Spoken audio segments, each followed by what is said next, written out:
Hey guys, thanks for joining me on today's episode of Faith, Hope, Love, where we grow together in our faith, increase in hope, and learn how to better love God and love other people. Today we are in our What's Your Type Enneagram series, and we're going to be looking at what it looks like to use the Enneagram in the workplace as we take a look at the office. So today we're joined by Keanu Trujillo. He is going to share a little bit about what he does with business coaching, as well as how we can use the office to understand a little bit of what we should and what we shouldn't do with our Enneagram types. So Keanu, thanks for joining me on the show. If you wouldn't mind introducing yourself and answering our obvious question, what's your type? Absolutely. Thank you for having me, Melissa. My name is Keanu Trujillo, named after Keanu Reeves.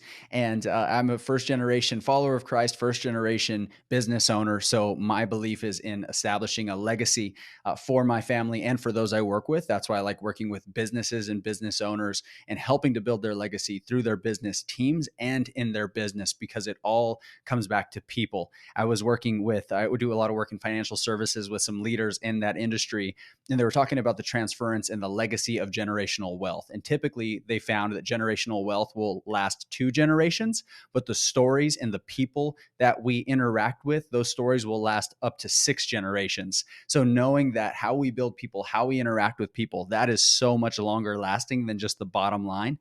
So my company, True Strategy, we work with business owners, and the Enneagram is a huge part of our approach. We help them attract great people, make them better, and keep them around. We created a service where we plug into business owners and we become their development department. We help to build their people so they have the time, energy, and money to build their business. I was curious too, what is your type? I am an Enneagram type 8. Type 8. Awesome. I love it. And it makes sense that you would be doing this with the Enneagram and really making a lot of like forward momentum. I love it. I'm a type 3. With that too, how long have you been studying the Enneagram and how do you use it specifically within business coaching? So my background very, very quickly is in corrections, law enforcement, the military, financial services, and then ministry. And I share that because all of those may sound like, wow, that is crazy. Why were you on all of these places or in all of these different industries? But there was a common theme and a common thread, and it was people and leadership development. And in all of those careers, I found myself gravitating towards a place of developing people. And my last job before I started my business was with Elevation Church here in Charlotte, North Carolina. My wife and I are from New Mexico. We moved here to take a staff role there, and the Enneagram was part of the hiring process. So we did the Enneagram, Myers-Briggs, and Gallup Strength Finders. And that was the first time I had been introduced to it. I've taken so many assessments in the past, and they kind of showed me a snapshot of who I was, but they didn't tell me what to do with that. So I'd say, wow, this is scary accurate. I know this. And then I'd file it away like most people do with personality assessments. But the Enneagram really grabbed me and started to show that no, we can grow beyond this. There are ways of growing, understanding what we look like at our best, worst, and everything in between. I was actually speaking to a sales team recently, and there's always that one person that's their arms folded and they're upset and they don't want to be there. There was one person that was in the very front row, and he's just eating his lunch. I was doing a workshop, and he's just looking at me like, I just can't wait for you to stop talking. And then I started talking about how the Enneagram shows us what we look like at our best, worst, and everything in between. And he unfolded his arms and he kind of got curious. And then I started diving more into my hesitancy towards personality assessments. And he leaned in, started smiling. By the end of it, he said, "You hit the nail on the head for me. I hate these things. I was upset that you're here. And I was so excited to hear there's something that's fluid to who we are as humans, not just putting us in a box." And I said, "I know, that's why I gravitated towards it too." So anyways, that's what I loved about the Enneagram. And when I found it, I was in a place where my leadership style as a type 8 was run through walls and see who makes it through with me. And you as a type 3, you'd be great on my team. We're going to make it through together, and we're going to be tired. We're going to be exhausted, but it's going to be fun. And just know that I love you, know that I care about you in the way that we accomplish things together. And I thought that that was the way of leadership. And my background in those industries also proved that or affirmed that, because those are the type of leaders that were there. So when I found the Enneagram, I learned that no, there are all these other ways of understanding the world and thinking and processing. And of course we know that, but I don't think we like to admit that when we're in leadership. And so it just started to show me how I can apply it to other people. And I began to do that in my role with the church. It was with guest experience and leadership development with Elevation. And naturally, some of those people I was developing were volunteers that owned businesses, and they wanted to bring me in to develop their teams. And so, yeah, in that process, it was about 4 years ago now. In that process, I just continued to love the Enneagram, become an enthusiast. And then I got certified through your Enneagram coach. Faith is very important to me, as I said earlier. And Beth and Jeff McCord from your Enneagram coach are driven in the gospel-centered Enneagram, knowing that, hey, the Enneagram's a helpful tool, but Christ is ultimately the solution. So I got certified through them. And in June of 2020, I went all in on my business right amidst the pandemic. I felt that, hey, now is a time where people really need to know why they're responding the way they're responding, why they're super stressed out or wanting to give up or wanting to walk away from relationships or wanting to give up on their business. This is a really good time. And even though it's scary for me to start a business right now, I think that this is a need. And it was proven in the market. I'm happy to say I have a team of 4 now, and we're growing month over month. And God has really been blessing his business. It's his. I'm just carrying it out, and he's responsible for the rest. That's incredible, and it's exciting to see. Obviously, you as a Type 8 totally shines through in what you're doing, it's awesome that you were able to start in the middle of a pandemic and grow through everything that happened in that in these last couple of years. So I'm really excited just to jump in, and obviously you are an expert with business and the Enneagram. And obviously we want to bring a little fun into it by incorporating the office into that. And so we're going to be over the next couple types here. We're going to talk about the types and show a brief clip of different characters in the office that kind of exemplify the strengths and weaknesses. So let's start at type 1. Keanu, who of the office really exemplifies the Enneagram type 1, and what are their strengths and weaknesses? So the office is something that I've spent, my wife and I have spent an ungodly amount of time watching. And it was one of those that, it's like that one where you can't find anything to watch on Netflix when it was on Netflix. So you're like, oh, let's go to Old Faithful. Let's just watch The Office. And that was my wife and I. It's like, we don't really know what else to watch. Let's just turn on The Office. And we're fine with it. We'd run through all the season, then we start all over again, typically at season 2, because season 1 was, And so now I'm really excited that all of that time spent in the office is now paying off with the business. So Angela is the type 1 that that I thought really exemplified that. And all of these and these clips are very much so hyperbolic. Like, it is the worst parts of some of these types, but it helps to really explain it in a fun way, in a light way. So Angela would be that type 1. You really see that in her personality. Are you a big fan of The Office? I love it. I've watched it multiple times through. I'm not a huge fan of like the last couple seasons. Once Michael leaves, I'm like, I'm out now. And like Jim and Pam are like my favorites. So obviously as like a woman, that's like I love them. I live for them. But it's been so cool to see, again, studying the Enneagram too. I'm like seeing those, like the negative qualities of each of the types, but also now understanding like what their potential could have been had they maybe had like you come in and like coach their team earlier on. Maybe that could have looked a little different. But yeah, I would love to kind of look at Angela type 1. We'll play that clip real quick. Isn't 7 p.m. a little late for a lunch party? Lunch party? It's supposed to say launch party. What is wrong with you? Angela is worse than usual lately, and we have a party to throw. So I Googled how to deal with difficult people, and I got all of this. So we're gonna try out some new things today. So how do you feel about the fact that the banner says lunch? I feel angry. Angry at you. Angry at you for doing something stupid. Angry at me for believing you could do something not stupid.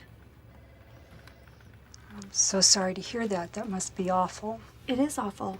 You've made this day awful. Maybe you could just change the U into an A. Then it would say lunch party, Kevin. Would it really be better if it said lunch party? Oh, lunch party. It's supposed to say launch. Okay, wow, easy booster seat. Nobody cares about this party anyway. I care! Plan a party, Angela. Oh, and the entire world will see it. Oh, and here's $65 for your budget. Oh, and here are 4 idiots who'll do nothing but weigh you down. Oh, and your cat's still dead. Like, obviously from that clip, we see some of her weaknesses. What are some of her strengths that she could potentially bring to the table as a healthy one? Yeah, well, the strengths are definitely in the lane of order. And I was leaving the gym this morning, and I do a lot on Instagram with sharing and things like that. And one guy was like, "Oh, I didn't know that you do stuff with the Enneagram. I'm a 1 and my wife is a 7." And and I said, it's so interesting to see how we find that in our spouse, a balance, right? That he is the 1, he brings the order, the 7 brings the freedom, and too much of one or the other is not necessarily a great thing. So I think Angela really brings the order to the office. She brings some of that backbone and structure, which you see with a leader like like Michael, who we'll discuss here in a moment. Things are organized chaos, or I just say chaotic chaos. So you need someone to have some sense of order. And you really do see that with the rules that Angela tries to follow throughout the entire, series or the entire show. She's trying to drive some sense of order in all of it and really holding on to that for herself, yes, but also for those around her. So I see that as a strength that Angela does bring as far as reminding people or trying to remind people of the rules. For sure. And like we always see her like in like the wide angle shots, you always see her like working. Whereas there's always other people that are like moving around or like being lazy or doing silly things. She is always working. And like again, like you need to, if you have like a team, having those ones. My husband's a one and he's super awesome in his work roles, to really make sure that like everything is like moving smoothly and moving forward, and that people are making sure they're all getting things done. So ones are great. Let's move on to type 2. Who from the office is the type 2? Kelly is our type 2, and you know The Office. Any guesses before we play the clip as to why Kelly is the type 2? Oh gosh, I like one of my favorite quotes from her is that like my team is really, really hard to manage. And it's like, but Kelly, you're the only one on your team. It's like, I know I'm really hard to manage. I don't know if that's it. But that's one of my favorite quotes from her. Yeah. Well, you see her in the, let's watch the clip and then we'll talk about it afterwards. Well, I manage my department and I've been doing that for several years now. And God, I've learned a lot of life lessons along the way. Your department's just you, right? Yes, Jim, but I am not easy to manage. You to tell me that you care about me, that is what I want. Kelly, I'm your boss now, okay? You can't keep talking to me like I'm your boyfriend. It is a great idea. Ultimatums are key. Basically, nobody does anything for me anymore unless I threaten to kill myself. Meredith, what are you doing? I could be pregnant. Okay, no. Oh, my resolution was to get more attention. No, she's lying. But you need to access your uncrazy side. Otherwise, maybe this thing has run its course. I lied. Whatever, just fire me. But you know what? I did it because you guys didn't come to my party, and you said you would try to, and then you didn't even show up. So, as I was saying before, you see Kelly operating in a role of always being very likable or lovable to most people. I mean, there's no one really dislikes her. They may be annoyed with her, but they don't dislike her. So she's always that person that is very supportive, very helpful, very kind to people. So you see that too in her. For example, the clip that we showed there, or part of the clip there at the end, was the time where she gave Jim and Dwight bad reviews, customer reviews, and they missed their bonus because of it. And they found out, like, I didn't do this. I'm really great to my clients, and found out that Kelly was lying about the customer reviews because they didn't go to her party, right? She threw a party. She got everyone these mugs. And earlier in the episode, you see everyone with the mugs with the face and their star and whatever. She threw this party and they didn't go. So it's all this love and support. I threw a party for you. I got you a gift and you didn't show up, and you said that you would. And then you see that other side of the two that oftentimes people don't know is there, even type 2s. It's interesting coaching type 2s or 2s on a team when they say pride. I'm not prideful. I'm not prideful at all. It's like, oh, okay. I see in your response, you have no pride, right? But pride being that dominant struggle for a type 2, you see it surface in her, where now it's like, okay, now I have to seek revenge or take control because you didn't show me the love that I showed you. And that's the thing with 2s, is really expecting love from people instead of just saying, hey, I need help, right? There's an expectation of someone returning the help or someone returning the love instead of just saying, hey, I need it. Or in the clip, Kelly being very needy and making on her resolution there saying, my New Year's resolution is get attention by any means possible, right? So kind of like those things that maybe 2s want to say. As a type 8, 2 of my 3 team members other than me are type 8s. And so I was speaking to Erin on our team. She's also a type 8. And I said, I didn't really mean to hurt their feelings, but sometimes I do. And it's like that, like we all have things we want to say, but we don't. And so some of these in these clips, we get to see that. And Kelly's one of them. Like maybe there's some 2s that want to say that, like I want attention by any means necessary, but they don't want to admit it. And I love too, like where 2s go to 8 in stress. And so like when they're in a situation like Kelly, where she's like feeling super unvalidated and not supported and loved, or love being reciprocated, you see that negative move down to like the unhealthy 8, which can be manipulative or controlling. But if she understood, like maybe my love will not always be returned in the way that I give it out, and that's okay. And being able to set healthy boundaries, like the 8 is really good at doing that. That's kind of like the healthier side of 8. So I just love it. It's really cool to kind of see this come to life, the type 2. Yeah, let's move into type 3. I'm a type 3, and knowing what clip is coming, it like makes my heart hurt a little bit, because I really get irritated with this character, but it's very really something I resonate with. So let's jump into our type 3 clip. People keep calling me a wonderkind. I don't even know what that means. I mean, I know what it means. It means very successful for your age. So I guess it makes sense, but it's a weird word. Yeah, I created a website. Look, at the end of the day, apples to apples flying at 30,000 feet. This is a paper company, and I don't want us to get lost in the weeds or into a beauty contest. I told you I don't want you doing these things in here. You can use your own office or do it in the hall.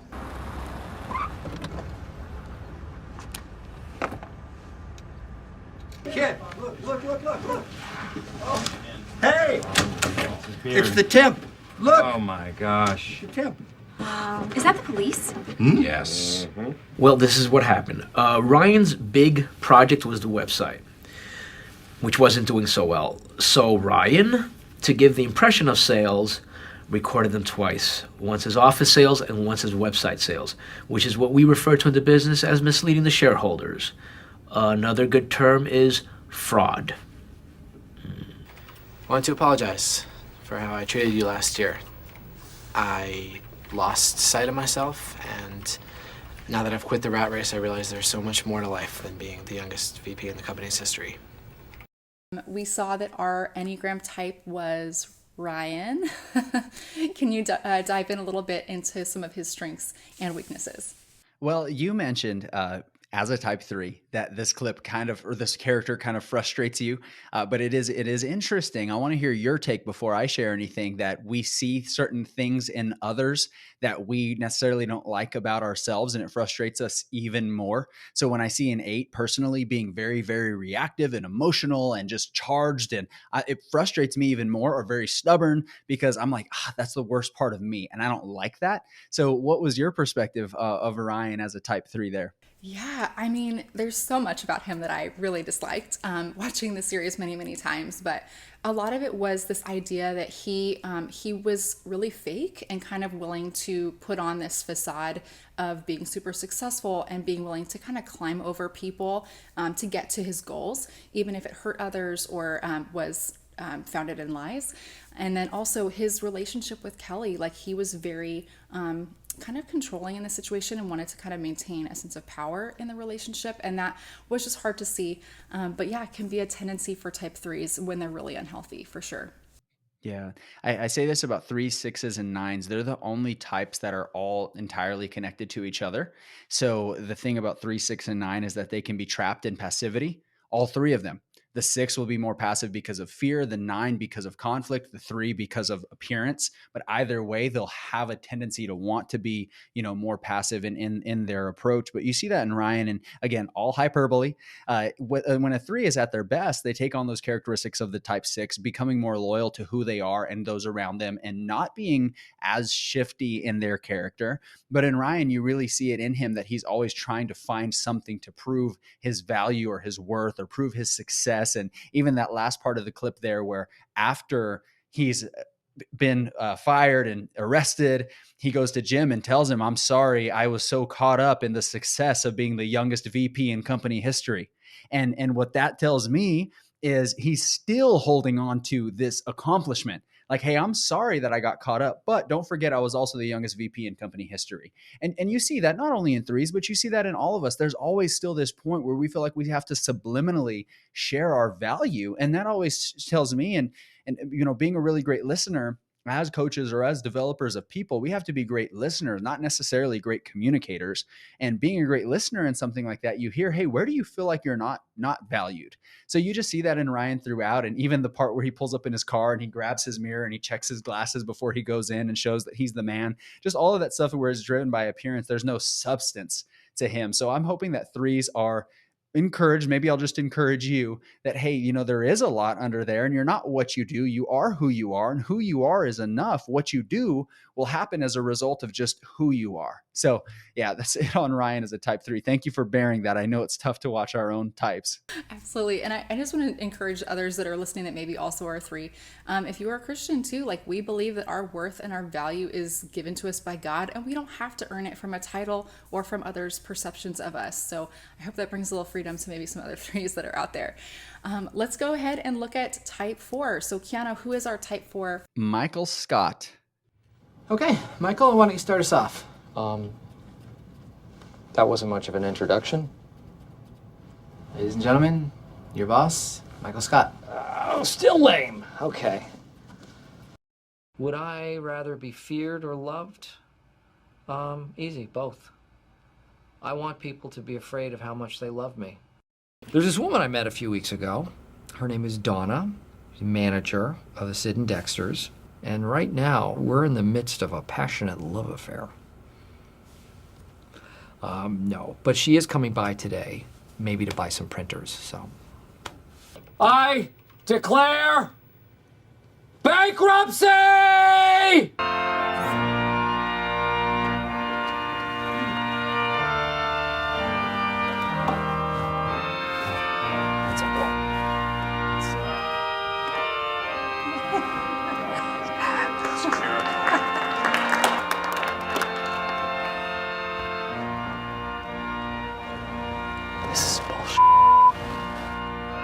Me walking Phyllis down the aisle was supposed to be the highlight of the wedding. And now, the wedding has no highlight.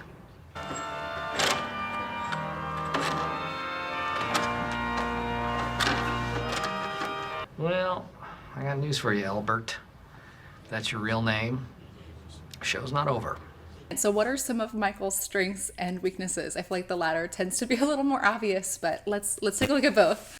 Well, it is interesting how in the Enneagram, we all naturally gravitate towards seeing our weaknesses, and even the Enneagram in and of itself, it exposes more of those things, which is why I think it's a bit more biblical. It doesn't just tell us how awesome we are. As a matter of fact, it doesn't really tell us how we are awesome. It tells us of our tensions and flaws and where we can more intentionally invite Christ in. But, Michael was a tough one, and I spent a lot of time really evaluating the character of Michael Scott, and some would say a 7, some would say a 3. And I really wanted to introduce a different side as a type 4, because he, in the clip, would I want to be loved or feared? He says both. I want people to be afraid of how much they love me. And he's always wanting that sense of belonging and that deep, just very deep and emotional. But the type 4 is known as the individualist or the romantic. And this is where I really wanted to emphasize Michael Scott's character. He's romanticizing everything. He is over dramatic in everything. And even when he says, I met this girl at Sid and Dexter's and we're in a passionate love affair. No, we're not, but she's coming to buy paper, right? He's so romanticized it. And there's an episode, I couldn't find the clip later on, where he's reaching out to the women that he had dated and he's asking them, like, did I make this more than what it was? And they're like, yes, like it wasn't what you thought it was. So he's very much so romanticizing it, but he's always, there's a tension in a type 4 where they're always looking for that thing to complete them. And that's Michael throughout the whole show. And furthermore, for the show, he left because Holly finally completed him and he wanted to be with her, right? To be in Colorado.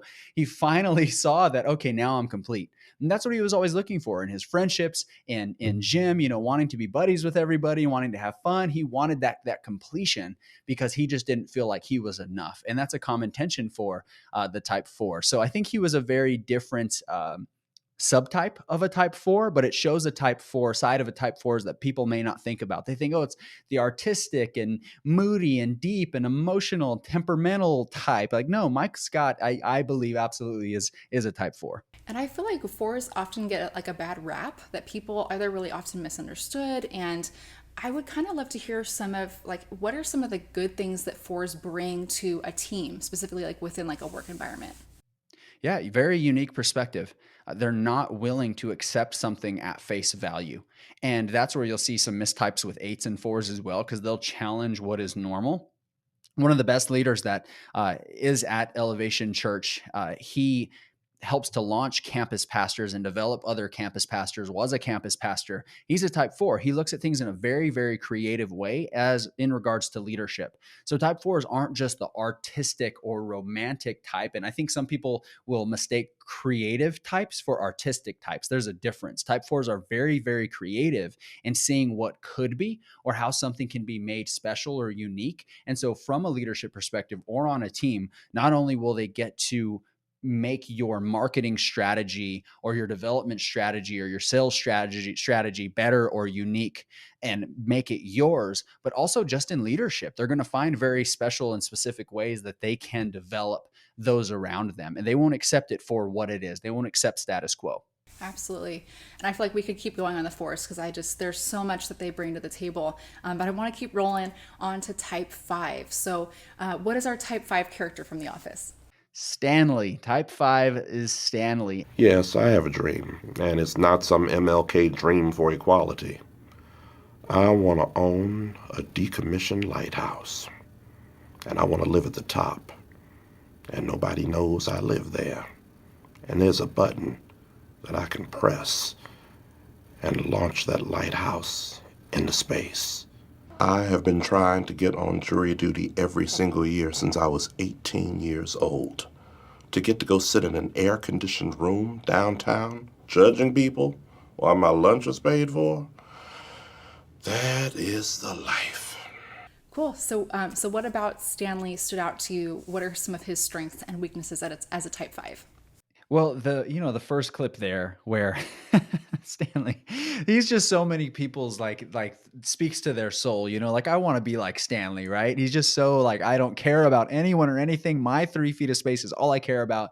But that's really a type 5, drained by people, feel like people are inherently a giant obligation and a drain on their energy and on their resources. So you see that in Stanley. And, I want to have a house and a lighthouse that I could push a button that'll blast me off into space, very much so isolated in their approach, because again, people are draining. So you see that in Stanley, not being extremely personable, but there are some sides of Stanley that you see on The Office where he really comes alive. For example, Florida Stanley. Right? Florida Stanley is, drives a convertible and wears flower shirts. Like he allows himself to cut loose and have some fun. And that's really a side of type 5s that isn't represented often, remembering that the paths for the type 5 is the 7 and the 8. So they're really taking on all of those characteristics of the 7 and the 8 in their paths at their best and at their worst. And of course, we know that it's not just their worst that is the type 7 or just their best that is the type 8, but it's kind of a combination of both. So you see that in Stanley as well. You see some of that more fun-loving 7 that sprinkles in there. And then you see some of that 8 as well when he chews out Ryan, because Kelly, back to Kelly again, needing some love and attention, tells Stanley that Ryan was hitting on his 8th grade daughter, right? So then he goes off and he absolutely just lets him have it. So you see those sides of him where he's not just always, Eeyore-ish, but you see some of that in him. So Stanley, I think, really represented well a type 5, the investigator. Absolutely. And again, like he was one of those people that I probably could have gotten all his work done in like the first 2 hours of work, but with all of Michael's shenanigans and everything else going on, poor Stanley really just, I can't even imagine working in that environment, especially as a type 5. So one of my best friends is a type 5, and it was a couple of nights ago. He calls me and says, "Hey, I'm going with these guys. We're going to go watch a movie." And I said, like, tonight? Because he's always very, very structured, very, very structured. I admire him for his sense of boundaries and protecting his time. And he said, "Yeah, tonight." And I said, "This is very uncharacteristic of you." He said, "No, this is who I want to be, but I just want to have enough energy to be this." And I told him literally, I'm going to use that as a story for type 5s forevermore. He wants to be more spontaneous and fun loving, but has to have the energy to do it. I love that. And I think kind of like moving in stress to 7, like being able to take that time instead of becoming like a escapist in nature, taking the time to do the fun things so that you don't burn out and don't fall out into unhealthy patterns. So I love it. Let's move on to type 6. Who is the type 6 for The Office? So this one's going to be a little bit surprising. Let's roll a clip and then we'll unpack it. Would I ever leave this company? Look, I'm all about loyalty. In fact, I feel like part of what I'm getting paid for here is my loyalty. But if there were somewhere else that valued that loyalty more highly, I'm going wherever they value loyalty the most. Security in this office park is a joke. Last year I came to work with my spud gun in a duffel bag. I sat at my desk all day with a rifle that shoots potatoes at 60 pounds per square inch. Can you imagine if I was deranged? Save the receipts. Hey, what? Let's see if any of these Hey, will work. hey, Dwight. Dwight. I keep various weaponry strategically placed around the office. I saved Jim's life with a can of pepper spray I had Velcroed under my desk.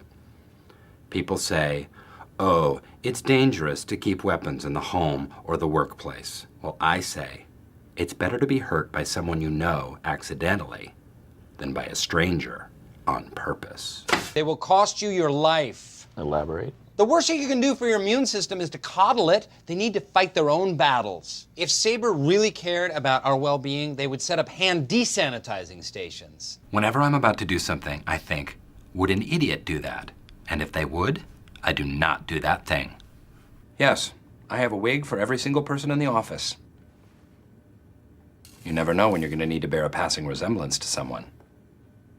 How surprised were you that Dwight was the type 6, or not surprised at all? I feel like he, through and through, the way he presents it is interesting, but his loyalty is to Michael specifically is so undeniable, and like his potential to switch loyalty to someone that would maybe be more loyal to him. I love that about Dwight, and you can see like his anxiety is kind of like underlying. He kind of covers it a lot with like the strong, I can be, what is it? He ends up being like a sheriff, a volunteer sheriff or something. But then also with his beet farm, like he's prepared for if anything were to happen, so he definitely, I can see a lot of the 6 in Dwight. Yeah. Well, there's the phobic type 6 and the counterphobic type 6, which is a very interesting part of the type 6 that you don't see in the other types, right? So the type 6 is driven by fear either way. And I have some best friends. The husband is a counterphobic type 6, and the wife is a phobic type 6. She moves away from fear. So for example, they just had a baby. They're the first ones in our friend group to have a baby. Congratulations to them. And they're very afraid the holidays are upon us. And well, at the time of this recording, the holidays will be past us. But she doesn't want anyone to come and visit the baby because she's very afraid of germs and this and that. And he said, no, let's just have everyone in all at the same time and get it out of the way. That's a great example of a phobic versus a counterphobic type 6. He says, let's run at it, whereas she says, let's avoid it altogether. And so Dwight is the counterphobic type 6. He moves towards what he's afraid of, but you still see in his nature and his character, he's very much so driven by fear or worst case scenarios. Again, hence the clip where he had all of the weapons hidden everywhere just in case. What did he say in that clip? Rather be unintentionally harmed by a friend than intentionally harmed by a stranger. So you see that in him, that fear, that processing that he has there. And then, like you said, the loyalty. If I value loyalty more than anything, and I'd go anywhere where loyalty was valued the most. So you see that in him. And very interesting as well, kind of a lesson within the lesson is some people think that the type 8 is the bully. And from mutual friend and mentor Beth McCord, she's the one that said, no, the counterphobic 6 is the bully, not the type 8. But they mistype as type 8s, and then they run around and operate in the world saying they're type 8s. Type 8s are driven by serving others, and they may hurt people or they may accidentally hurt people's feelings, but it's always because they want more for someone. They want to serve someone. The approach just isn't that great. So you see that 6, that driven by fear in Dwight, but also in the way that he's processing and afraid of himself being left or abandoned. And Michael is kind of that person that he connects himself to as that shelter, which type 6s will naturally gravitate towards mentors and leaders that they believe will ultimately provide for them. Absolutely. I even think about one of the exchanges between him and Jim where Jim dresses up as him and he's like, Jim, identity fraud is a real thing. And you can even just see that, like, even in those moments where Jim is just cracking jokes at him, Dwight takes it very seriously, and it's like everything is very, very real to him. And yeah, there's so much we could unpack with Dwight. I mean, I feel like Dwight could have his own TV show, just him. And I think he's a great character, but definitely shows some of the positives and negatives of the type 6. So yeah, let's keep rolling. Type 7. Yes. Well, this clip, I had two people, and I think we'll roll the clip, and then we can talk about who those two were for the type 7. I'm just saying that you can't be sure that it wasn't you. That's ridiculous. Of course it wasn't me. Marijuana is a memory loss drug, so maybe you just don't remember. I would remember. Well, how could you if it just erased your memory? That's not how it works. Now, how do you know how it works? Seriously? You're gonna sit in the back? Yeah. That's the safest part of a car. In the event of a crash, driver always protects his side first. What is your name, sir? I am Bill Buttlicker. Really, that's your real name? How dare you?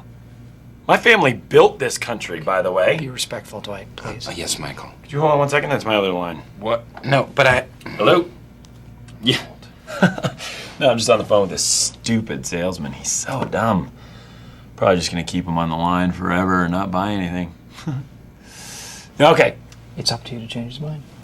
Sorry, that was a family emergency. Oh no, what's wrong? You know what? That's private. Okay, bring it home now. And don't forget the new black man phrase I taught you. Pippity-poppity, give me the zobbity. Yes, sir. Remember that. I'll be right outside if you need me. All right? Yeah, I taught Mike some new phrases. I want him to get the raise. Just can't help myself. So Jim and Daryl, and you had mentioned Jim, right? Always poking fun and having fun with Dwight. And you just see that in Jim. He's very much so, because some people would say, well, he's not necessarily a 7. He stayed at that business for a long time. Wouldn't have 7 have left? And you see that in Jim. He didn't necessarily have to leave his environment to seek adventure. He brought adventure into his environment. But later on, when him and Daryl, and I didn't show it in this clip, they go off to join this sports tech startup, right? Because they gravitated towards that autonomy and that freedom and becoming millionaires and becoming very successful. You see that 7 nature in both of them. And Daryl's very playful also, always, he would have his serious side, very much so orderly, which 7s are as well. 7s aren't just big goofballs. They are very much so driven by order. I tell 7s they're trapped in logic because the 7s paths are the 1 and the 5. Right? The most analytical and logical types. So yes, at their core, the 7 is fun and enthusiastic and energizing and playful, sometimes scattered, sometimes an escapist, but you also see that 1 and that 5 really bringing a lot of order to them. So you do still see that as well in Jim and in Daryl, but they're just a good time, always having a fun time, always having fun. And again, I think in some ways they represent how type 7s in a workplace can operate. 7s are always looking for contentment. And the problem with that is they're believing contentment is in the next thing. And one nugget for type 7s is knowing that your circumstance is not responsible for bringing you contentment. You are responsible for bringing contentment to your circumstance.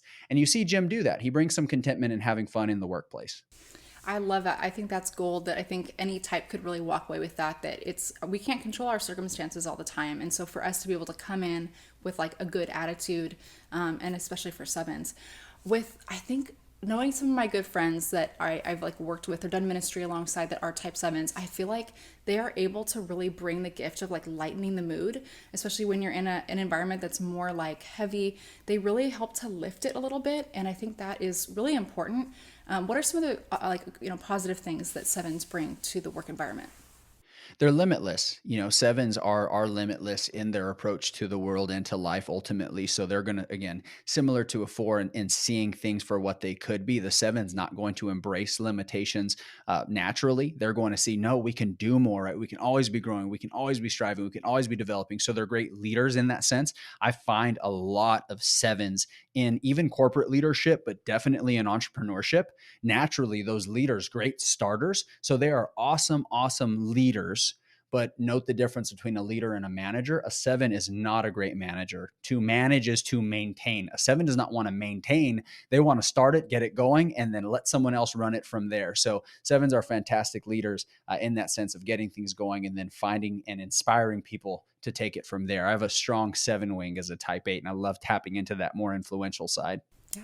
Like church planners even thinking about that, or launching new corporations or businesses. Like 7s are really, really awesome at that. But yeah, I agree with you. Maybe not the like maintainer, but very much dream focused, future focused, and really huge benefits to their teams. So awesome. Let's move on to type 8. Who is our type 8? Robert California. How familiar are you with Robert California? Do you think this was spot on for him being a type 8? Yes, he is one of my least favorite characters of the show. I just I couldn't get over his like ego. Well, let's roll the clip. You see, I sit across from a man. I see his face. I see his eyes. Now, does it matter if he wants $100 of paper or $100 million of deep sea drilling equipment? Don't be a fool. He wants respect. He wants love. He wants to be younger. He wants to be attractive. There is no such thing as a product. Okay, I'm almost a little concerned that you might be overqualified for the position. Do you think that you are? Do I look like someone who would waste my own time? No.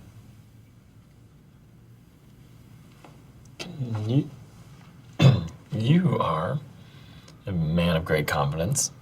Could you speak a little more to that? And what the role of confidence would be in a dialogue with a subordinate? Will you be heard? Will you have a voice?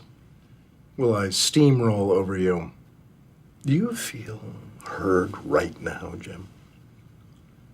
Do you have a voice right now? You can answer me. Yeah. That was your choice, not mine. The fallacy is that it is up to the steamroller. It is up to the object whether it will be flattened or not. And I can tell just from the small interaction we've had already, you won't be flattened by anybody. Do you agree with me, Jim? Yes. Yes, you do.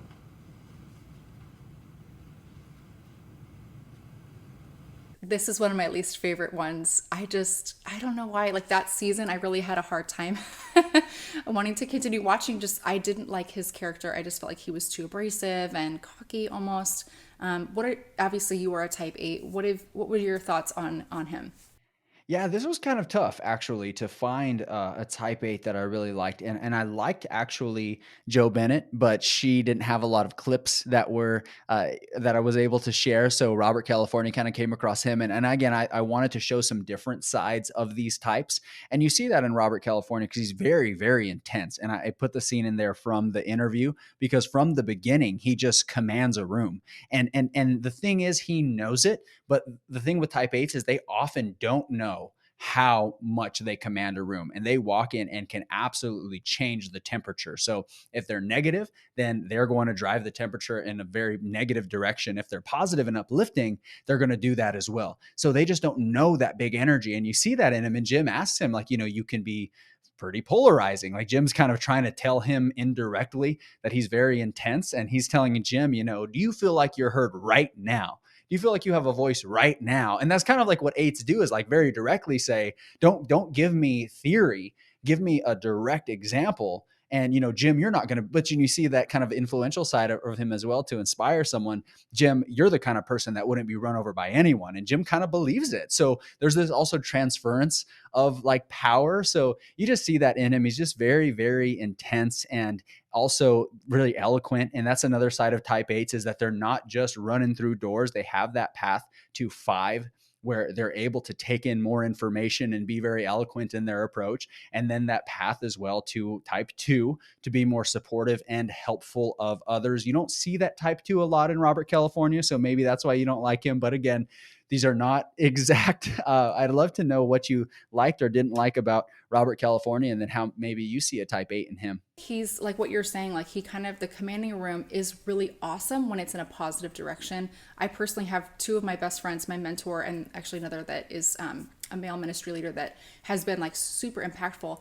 And these are 2 people that use their 8 in positive ways in my life, where they just speak truth. And it's like, man, like when they speak like encouragement over you, it's like you just feel like you could run a marathon. And I feel like Robert California he has that potential, but I think he's very much more focused on I'm going to own this room. Whatever room it is, I'm going to be in charge of it.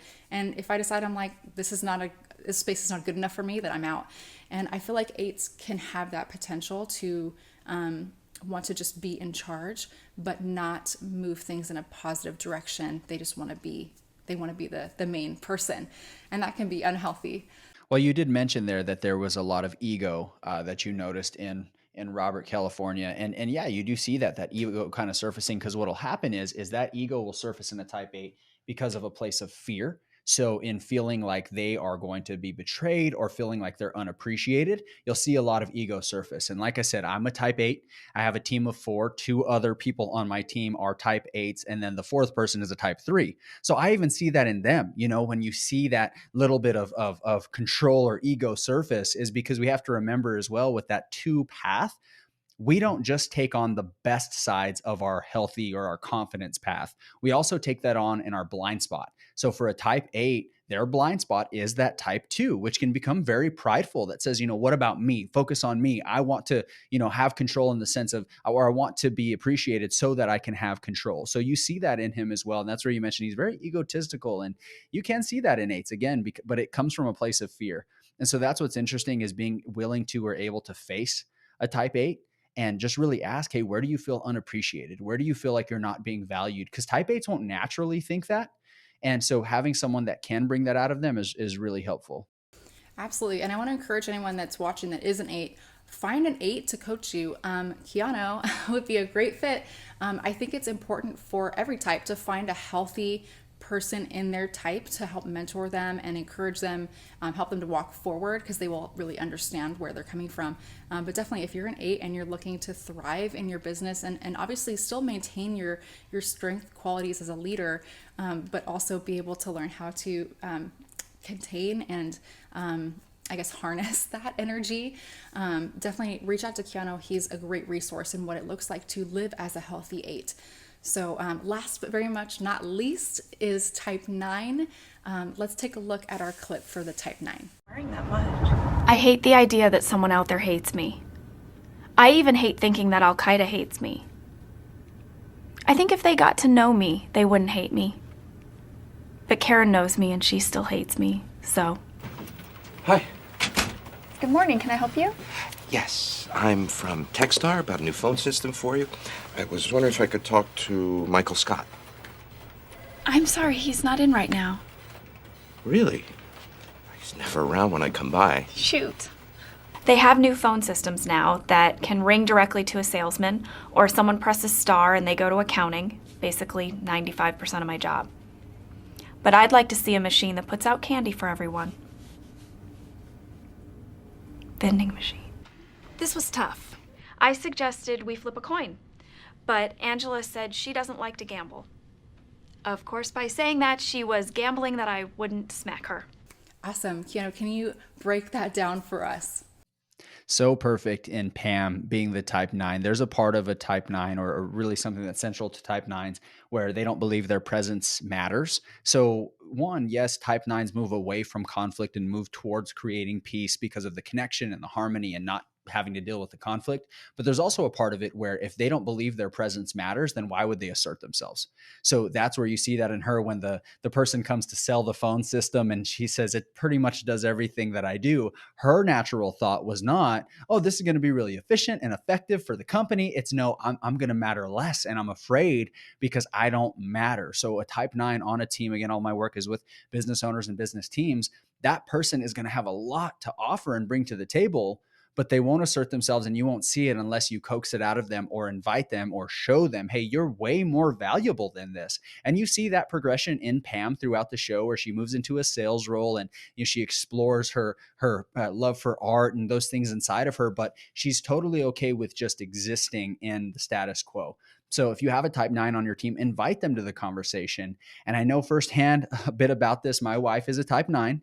And so naturally, we attract who we are, not who we want. And sometimes who we are is who we want as well. But all of my friends are also other business owners, also very intense, very aggressive, very like change the world driven. Like every conversation I have is kind of like, all right, what are we doing next? What are you doing next? How can I help? Like it's always that intense.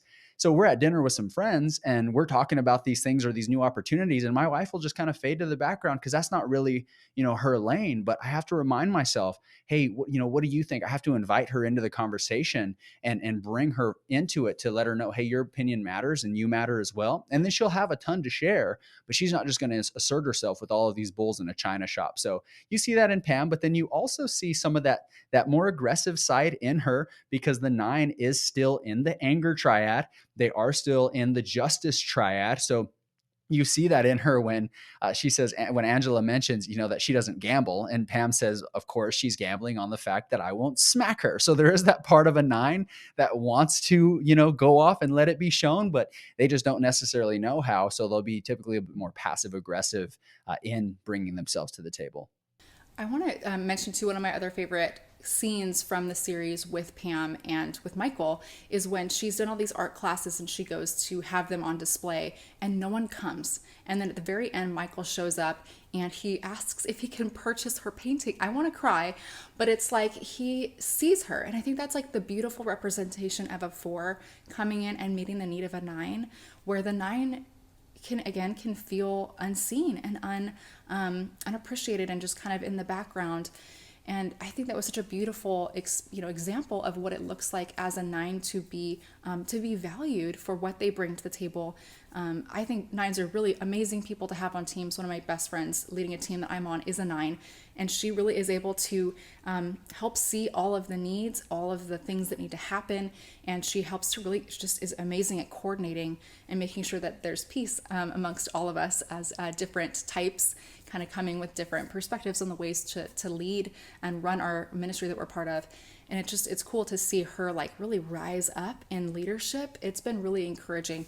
But yeah, I love type 9s. Definitely important to have on your team. Beth McCord calls them elephants. And the way that she described that is that, type 9 is like an elephant, very docile and calm and peaceful. But if they start charging, even the king of the jungle, the lions, get out of the way. And that's such a great example. When a 9 starts charging and they awaken to their potential, everyone's getting out of the way.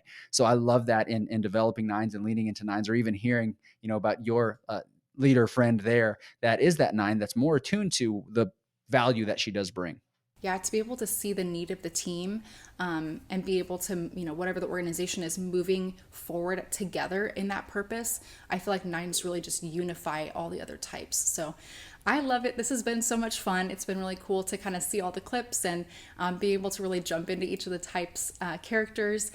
Before we really finish out, what are some of the services that you provide and like courses, coaching, your community, and how can viewers continue following you? Well, you can follow me on Instagram at Keanu_Trujillo. That's my more personal one, but I also drop some nuggets there as well as far as coaching, or at True Strategy, which is the company where both of those are on Instagram.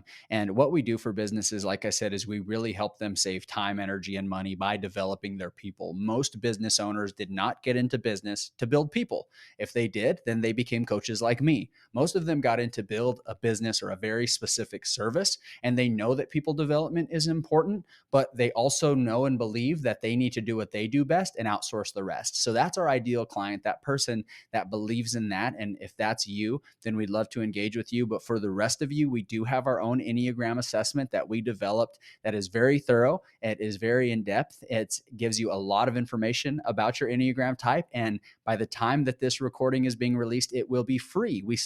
It was a paid assessment, and now, thank God, we're in a place to be generous. And now we're opening up the gates to that. So we're going to make our Enneagram assessment free. So if you don't know your Enneagram type, you can take the assessment there. If you do know your Enneagram type, you can still take the assessment and then get access to this awesome 5-page report that we give you about your Enneagram type.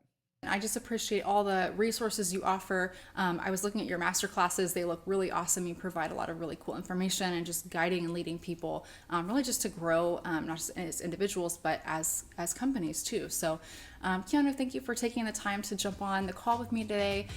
Whatever type you are that you're watching this, I encourage you, reach out to Keanu. He has so many amazing resources that can really help you to grow and to become the best version of yourself, the person that God has created you to be. So I will see you all back here next week.